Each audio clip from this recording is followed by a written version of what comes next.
If I had left work 5 minutes later, I would have never known.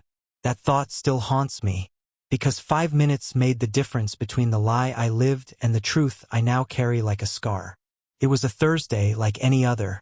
I'd finished up a meeting early and decided to surprise my wife with coffee. We used to do that for each other in college, back when surprises meant something. I grabbed her favorite, almond milk latte, no sugar, and drove the familiar route to her office.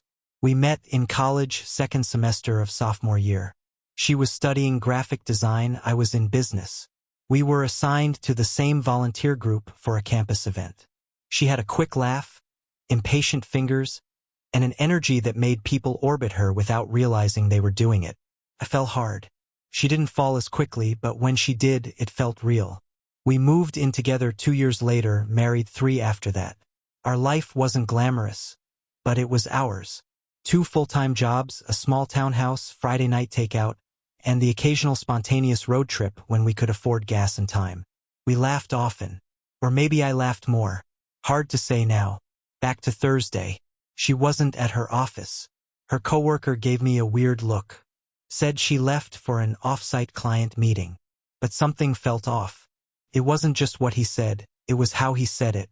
Like he was lying for her, but didn't want to be part of it. I got back in the car, coffee still warm in the cup holder, and opened her location on my phone. She had shared it with me months ago, just for convenience. She had forgotten about it. I hadn't. She was at a hotel. I didn't drive straight there.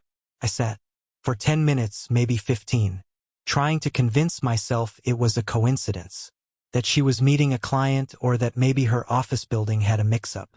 But when I got there, when I saw her car parked in front, when I asked at the front desk and heard her name without hesitation, I knew.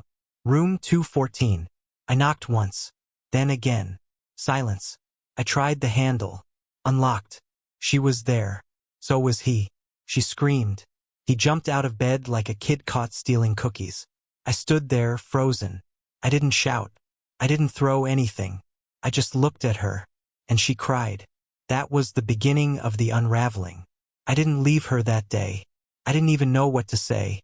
I drove home, sat on the porch for 3 hours. She came back crying, begging, telling me it was a mistake, a one-time thing, that it meant nothing. But it wasn't one time. Over the next weeks, the truth came out in pieces. It had been 6 months. He was a client. Then he wasn't. Then he was just a friend. Then he was everything she said I wasn't. Exciting, passionate, new. I tried to ask the right questions. Why him? Why now? What changed?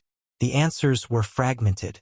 She said she felt unseen, that I was distant lately, that the routine made her feel invisible. I wanted to scream, "Why didn't you tell me?" But I didn't. Instead, I listened.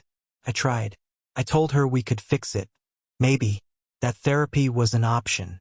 That marriages could survive worse. At least that's what people said. So we started therapy. Once a week. The counselor asked hard questions. She spoke in metaphors. I answered plainly. My wife cried during our second session. She said she still loved me, that she was ashamed, that she didn't know why she risked everything for someone she didn't even love. But then, 2 weeks later, I saw a message on her phone. She forgot to log out. A short, stupid message from him. "Missed last Thursday." She hadn't ended it. Not really. When I confronted her, she cried again. Said she slipped. That she didn't even see him. That it was just a memory. A weakness. I realized something then. I wasn't healing. I was delaying collapse. I started sleeping in the guest room. I went quiet at dinner. I stopped correcting her when she mixed up plans. She noticed. Asked me if I still loved her. I said I didn't know. Then came the day I didn't look at her at all. That's when she knew. Sasha, 31. 07. 2025, 12:37. She moved out last fall. Took half the furniture. Left a note on the fridge that said, "I'm sorry I wasn't enough." But she was. That's the part that breaks me. She was enough. I just wasn't new. Sasha, 31. 07. 2025, 12:37. Friends asked if I was okay. Family tried to be supportive. My brother came by more often. My mom cooked. My dad didn't say much, but once he patted my shoulder, and that was more than enough. I started jogging, then writing, then painting badly. I downloaded therapy apps, unfollowed her on everything, blocked his number, threw out the coffee mug she gave me on our 5th anniversary. I started noticing small things again. How light came through the blinds in the morning. How quiet the house felt without her. Sometimes painful, sometimes peaceful. I rearranged the bedroom. I got new sheets. I bought a plant.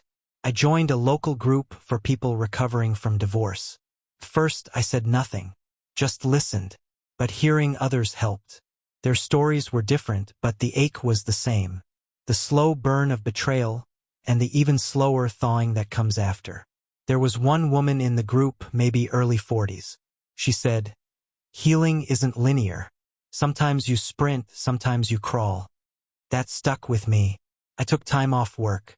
A week turned into 3. I walked trails, listened to music I hadn't touched in years. I cried watching a kid's cartoon one afternoon. I let it happen, and somewhere in that quiet, I started to feel like me again. Not fully, not yet, but a version of me that didn't hurt every second. A few weeks ago, I saw her again.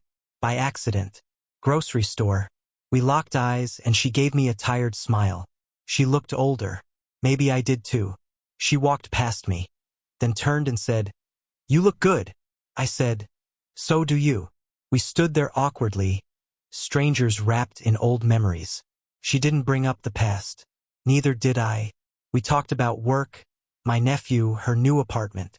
Then she said goodbye. No hugs, no tears, just a moment. That night I didn't cry. I thought I might, but I didn't. The next morning I brewed coffee for one, sat by the window and felt, okay, I still dream about her. Sometimes good dreams, sometimes not. I don't know if I'll ever forget her, but forgetting isn't the goal. I went on a date last weekend. My first real one. Her name's Natalie. She works in nonprofit fundraising, has a dog named Bruno, and talks with her hands a lot. We met through a friend. The night was simple. Dinner, a walk. No sparks flying, no cinematic fireworks. But it felt normal, safe. I told her up front I wasn't looking for something serious. Not yet. She nodded, said, "Neither am I." We ended the night with a hug. She texted the next morning. I smiled when I saw it. Sasha, 31. 07. 2025, 12:40. Later that week, I cleaned out more of the storage closet. Found our wedding album. I sat on the floor flipping through it, page after page. Our faces were younger, glowing, unaware of what lay ahead. I closed the book and placed it back gently. One night, I had a dream that she came back. Not the real her, this was the version I used to know. She held my hand, apologized, and said she wanted to come home. In the dream, I let her. But when I woke up, I was glad it was just that. A dream. It's strange, realizing you've moved on without noticing. You expect it to be a moment, a declaration. But often, it's just a morning where the coffee tastes right, and you don't think of them at all. Natalie and I started seeing each other more often. Still casually, still careful. We'd meet on Saturday mornings for breakfast or walk Bruno around the lake near her place. She had a calm presence, never prying, never rushing. With her, I didn't feel like I had to pretend I was healed. One afternoon, while she told me a story about getting lost in Rome, I realized I hadn't thought about my ex-wife for the entire day. It hit me like a wave, not guilt, but surprise, that something so large could begin to shrink, little by little, without me noticing. But healing isn't a straight line. There were setbacks. One night I saw a post, an old mutual friend had tagged my ex at a wedding. She looked happy. I zoomed in instinctively, checking for signs of him. I hated that I still cared. Hated that part of me still needed to know if she was okay. Or worse, if she was better without me.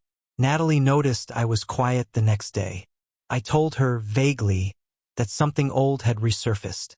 She just nodded, didn't push, just poured me tea and sat beside me. that meant more than any advice ever could. We didn't define the relationship. It wasn't time, but we did keep showing up. And in that quiet consistency, something genuine began to take root. Months passed. I started painting more seriously. Nothing good, just enough to feel. I even submitted a piece to a local show. They accepted it. Natalie came. She stood next to me in front of my crooked little canvas and said, "You made that!" Her voice was full of pride, and I felt seen in a way I hadn't in years. Then, one cold January evening, my ex called. I almost didn't answer, but curiosity and memory pulled me in. Her voice was soft, hesitant. She said she found an old photo of us and it made her think of me. She asked how I was. I said I was good, and I meant it. There was silence. Then she said she was happy for me, that she hoped I had found peace. I thanked her. She didn't mention him. I didn't ask. Before we hung up, she said something that stayed with me. "You were a good man. I just wasn't ready to see it." I don't know what she expected from that call. Closure? Redemption? Maybe just a voice from a life that once held her differently. Whatever it was, I gave her honesty. No anger. No nostalgia. Just the truth. After we hung up, I sat in the dark for a while. Then I turned off my phone, got under the covers, and slept soundly. Natalie and I aren't perfect. Sometimes I pull back. Sometimes she does. But we talk. And we keep showing up. It's been over a year now since the unraveling began. I still carry the scar. But it doesn't throb like it used to. I think healing isn't about erasing the pain. It's about building a life big enough that the pain fits inside it without breaking the walls. And I'm getting there. If you're reading this, maybe you're in the middle of your own unraveling. Maybe you're just past it. Or maybe you're 5 minutes away. Wherever you are, I hope you find something that holds.